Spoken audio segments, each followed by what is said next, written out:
వికారాబాద్ జిల్లా పరిగి మండలం గడిసింగాపూర్లో దారుణం జరిగింది. నరసమ్మ అనే 75 ఏళ్ల వృద్ధురాలు అనుమానాస్పద మృతిలో మృతి చెందింది. నరసమ్మ నివాసం ఉన్న ఇంట్లోనే పడుకున్న స్థితిలో మృతి చెంది ఉన్నట్టు స్థానికులు గుర్తించి పోలీసులకు సమాచారం ఇచ్చారు. నరసమ్మ ముఖంపై చేతులపై గాయాలున్నట్టు పోలీసులు గుర్తించారు. దీంతో క్లూస్ టీమ్ ద్వారా పోలీసులు దర్యాప్తు చేపట్టారు. ఉదయం 9 దాటినా నరసమ్మ బయటికి రాకపోవడంతో తలుపు తెరిచి చూస్తే ఆమె మృతి చెంది చీమల పట్టి ఉందని కుటుంబ సభ్యులు తెలిపారు. నరసమ్మ మృతిపై అనుమానంతో ఆమె మనవడిని అదుపులోకి తీసుకుని పోలీసులు ప్రశ్నిస్తున్నారు.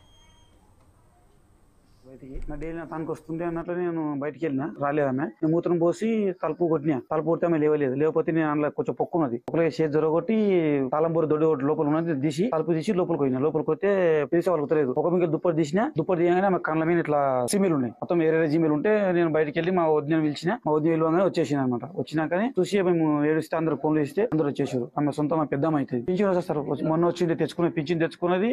పింఛన్ తెచ్చుకున్న తర్వాత ఇక పరిల చెల్లెలు కొడుకుంటాడు. ఇక పరికొత్త కొడుకుని పోయి మళ్ళీ వచ్చింది. మొన్న కూడా లేకుండే. మరి తల్లితో పోయిందో మరి నాకైతే తెలియదు. పేమిన గాయాలు ఇట్లా కన్ను మీద గుద్దిందంట. రక్తం వెళ్ళింది. ఇక రక్తాలు వెళ్ళినాయి. ఏం ముట్టకూడదు అని బట్టలన్నీ తెరిచి చూస్తే రక్తాలు వెళ్ళినాయి సార్.